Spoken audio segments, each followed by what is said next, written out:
What's the creepiest declassified documents, Viewers Edition? Hey folks, quick content warning. These are some pretty messed up documents, some of them, and they might talk about abuse, some descriptions of some graphic violence, some pretty heinous stuff. And so if you're not comfortable hearing that, just prepare yourself, or you may even want to skip this video. Story 1. Not as much as declassified file as much as it is a horror story involving the military. An Arizona man's mother passed away from Alzheimer's, so her son decided to donate her body to the Biological Research Center, under the understanding her body would be used for research purposes. After the research was done, she was to be cremated and her ashes sent to her son. A man by the name of Stephen Gore, ironic, at the BRC sold his mother's body to the military for explosive testing. Her, among many other deceased people, were diced up and sold for profit across the world. They even had a price list for individual body parts like torsos, arms, knees, etc. One lawyer is quoted as saying, "They said we found your father's head in Florida," or say we think their body went to the human market in Southeast Asia. Her body was blown up, strapped down to a seat. The military, it said, was for understanding how IEDs affect the human body. FBI agents are quoted as saying they saw buckets of human heads, arms, legs, and male genitalia in coolers. They even hung one large man on a wall and replaced his head with that of a small woman, seen in a Frankenstein manner, described as a morbid joke. One agent named Parker recalled carrying around body bags whose contents sloshed around inside and leaked onto his pants and shoes. That agent retired with PTSD. The FBI also said there were several other body donating facilities under investigation for these same atrocities. Gore was prosecuted and convicted for illegal control of an enterprise. He was sentenced to 1 year of deferred jail time and 4 years of probation. The mother, Doris Stauffer, could not be laid to rest because her ashes were mixed with other deceased people's ashes, and the son, Jim Stauffer, was one of multiple plaintiffs that sued BRC in 2014. Yeah, that's kind of horrifying. Most of us who put down somewhere that we'd like our body donated to science would like to think that it's being put to some kind of positive use to help better something in medicine or something like that. And while sometimes the contribution might be really, really minuscule, hearing that body parts are being sold to these markets and defiled and stuff like this really just kind of, it makes you question whether or not that's even worthwhile now, which is unfortunate because I'm sure some good advancements have come from bodies donated to science. Story 2. In the 50s, President Eisenhower came to distrust our own military. Their military became too dependent and sought its own goals. Fearing losing control of our nuclear weapons, we put a 3-part verification in each nuclear warhead. The person manning the warhead had one code, the president had the second code, a third party who acted as a failsafe had the third code. And the event a faction of the military went rogue, they at least could never start World War III. Eisenhower worried that factions in the Soviet Union might go rogue, so in the year 1960 we shared third-party verification with the Soviet Empire. During the Cuban Missile Crisis, the military wanted to have a first strike on the Soviets, but Kennedy refused. After the crisis was over, the military told Kennedy, "You just lost our last chance to defeat the Russians." Kennedy was sure the hawks in the military would have gone nuclear if they had all their codes. That same decade, forces in the KGB want to instigate a nuclear war between China and the United States. In the year 1968, the KGB loaded 11 extra men onto the sub K-129 and sent them early on their patrol. The sub K-29 broke radio contact and went silent. Evidence shows the 11 extra men took control of K-129 sub and took it within 300 miles of Pearl Harbor like a Chinese sub would. Then they launched a nuclear missile at Pearl Harbor. Not having the three-party code, the missile self-destructed, taking the K-129 down 3 miles to the ocean bottom. The plan was ill-informed. We were monitoring all the Soviet subs, and we would have known if it was them. This would have started World War III. Not you, me, or the world would be here if it wasn't for Eisenhower sharing the three-party code technology with the Soviets and Russian submariners who did not give the code to their captors. It is assumed Putin doesn't have all three codes and can't launch or use any of his own nukes. That's why Putin is building more when he has tens of thousands of nuclear weapons.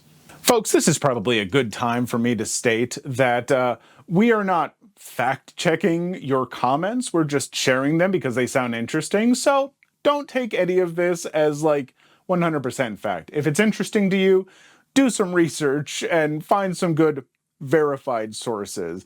I'm not saying that this story is true or is not true. It's just early enough in the video where I feel I should point that out. Story 3.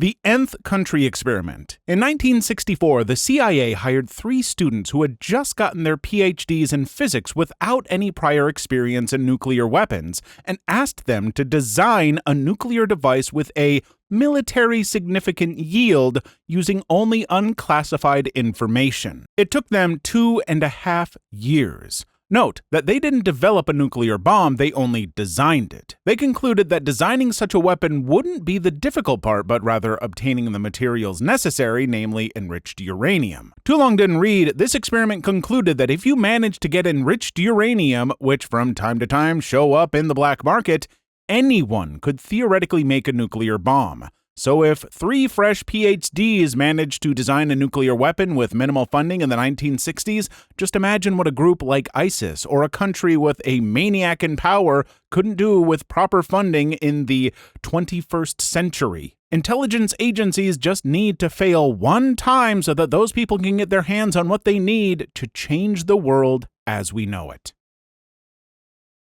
Story 4. My father was also in the Army, and he had told me about a project that they were working on, and my dad was always a straight shooter. My dad never told stories, my dad fares on, so it was never a liar when he told you something. He meant it and said to the US government was working on some training exercises, is what they call it to prepare for an alien arrival, but here's the funny, weird part of it, like the catch. Is that the aliens were humans, so basically the government was planning on attacking someone fit and say who, pretending that they were UFOs and aliens, while they were attacking these people leaving and then helping defend the world against aliens was basically like that Ronald Reagan speech about how insignificant we would be if aliens were to attack the planet. My dad swore up and down that that was true, that the US government had plans to attack even its own people with made-up UFOs. That looked real, that the human looked like they were actually aliens. They were literally going to kill people to make it seem like aliens have attacked planet Earth in the hopes of bringing people together, controlling people. I don't know, but that was another one. You know, we have now recently had a government thing where there was someone claiming that, non-Earth biologic whatever aliens exist, and everyone's talking about it, even though I'm sure aliens are out there. The government having aliens, I don't know about that, but maybe they're bringing it up just to cover up attacks, like this story said. It's all lining up, folks. They're gonna convince you that aliens are real, and then they're gonna alien us for some reason. Story 5. Just to add another note, Unit 731 didn't experiment on our POWs, but what's equally horrifying is that they experimented on Chinese peasants. The details I've read are horrific for all involved, but what's worse is that they get their hands on the data. We basically made deals with the Japanese government and the administrator of that unit. Even more horrific, by and large, in my opinion, the data was useless. There was nothing learned there that couldn't have been extrapolated by common sense or found out by more sensible experiments. Evil idiocy hidden by bureaucracy. For example, you really couldn't guess what was going to happen to a guy submerged in freezing water and then put into a tank of hot water and such forth. You needed to tie Chinese peasants to a post marked 5, 10, 15, 20 feet away and then detonate a bomb at ground zero to catch the blast radius? No, it was just cruelty hidden behind scientific curiosity. A kid with a magnifying glass and ants taken to the ultimate extreme. Story 6. I learned about the Challenger 0 rings in a business studies, usually in a communications-related subject. I learned it as groupthink, where the entire group gets together to pressure the odd person out to agree with them and go forward with the wrong decision. Though for Challenger, it was one of the managers that pushed them to go ahead, as it would make them look bad to the media because they had delayed the launch a number of times already. And we all know not looking bad is the right choice, clearly. Just remember that for anyone going through officer recruitment for military, they will ask you to choose between options, and you should always pick what the media would pick, the popular choice. Not the best choice for the issue, the choice that makes people feel good about themselves, even if the best choice saves lives. Remember that. They want group thinkers. Boy, you don't like to hear about stuff like this, especially if you're, trying to get into a spaceship to go to space, and there are problems, and the fact that there's someone who can be like, no, we've already delayed a few times, the media's getting antsy, just launch them up there. Space travel doesn't have to be, that precise, does it? And all the mathematicians and physicists and stuff and engineers are just tearing their hair out, screaming in frustration. Story 7. 1969, Dr. Donald MacArthur said, within the next 5 to 10 years, it would probably be possible to make a new infective microorganism which could differ in certain important aspects from any known disease-causing organisms. Most important of these is that it might be therapeutic processes upon which we depend to maintain our relative freedom from infectious disease. In 1978, there was a Hep B vaccine trial in gay men in New York City in which 50% of those who participated were lost to follow-up, commonly because of death. Stored blood from 1979 of a small percentage of these men tested positive for HIV. Chimpanzees used to produce these vaccines were often carriers of many viruses. Chimpanzees were infected, culled, and their blood was used to produce the Hep B vaccine used in the trials. Story 8. I'm living it. Who is in question, though? It's a mix of my dad, our neighbors who've been trying to make me and my family move via harassment, for example, hacking nuisances, etc., everyone who they sucked into supporting them despite being the ones to not leave us alone, the NSA, the FBI, and the police, at the very least. It is hell. To better imagine how serious of a crime hacking is, imagine rather than your device wigging out in front of you, imagine the persons who are right there with you over your shoulder. That's a person, in your home, wherever you go. It's a home invasion, it's gang stalking. There is never usually just one hacker. Picture the people, not the hack. It's unnerving. It's a matter of motive, though, not if someone can.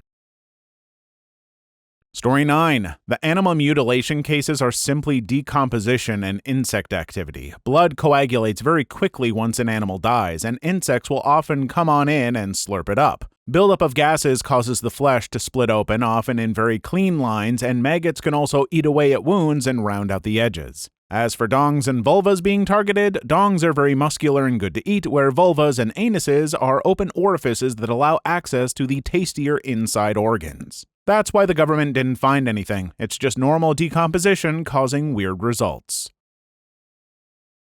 Story 10. It would be funny if the gay bomb actually worked but did not have the desired outcome. Instead, all the gay men become one gestalt gay polycule and now fight even more ferociously and have higher focus and protect their loved ones. They have unbreakable morale, and given that gay and bi men tend to have higher testosterone, their physical performance would increase and mental illness would decrease while on tour, as again, loved ones are nearby.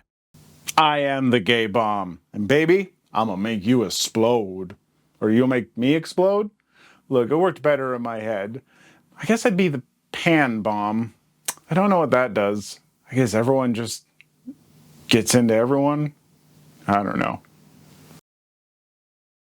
Story 11. Slam is terrifying. Unit 731 should not be downplayed. It's a measure of the horrors man can commit on itself, forcing disease-riddled prisoners into R-ing pregnant women, and the woman carrying babies full term to see the effect the disease have on the infant. Carpet bombing fleas with bubonic plague onto villages to see how quickly it takes to kill everyone and tons more. It's awful. I remind myself of these facts regularly. Story 12. Fun rabbit fact, Napoleon the Emperor wanted to hunt a ton of rabbits, so we got between 1,000 and 3,000 rabbits, but domesticated rabbits. So, when the hunt began, the rabbits did not run. The hunters were confused, but then, whammy, the rabbits turned and began to chase Napoleon and others.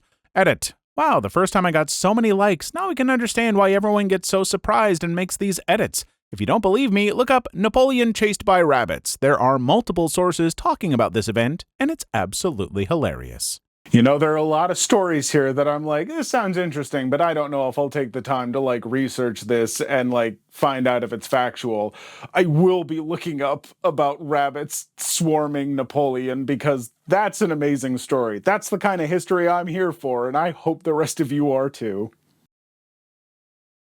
Story 13. I'm a pretty hardened guy. I've seen and read about some really terrible crap, done extensive research into some dark things too, but I gotta say, even getting through the Wikipedia article on Unit 731 was some work. Easily some of the worst stuff I've ever learned about. Truly, there is little that compares to the atrocities they committed. If you ever wonder what humans would be like totally unshackled from law and order and given free rein to indulge their basest instincts, there's your answer. I don't think I could ever trust humanity again after reading that crap.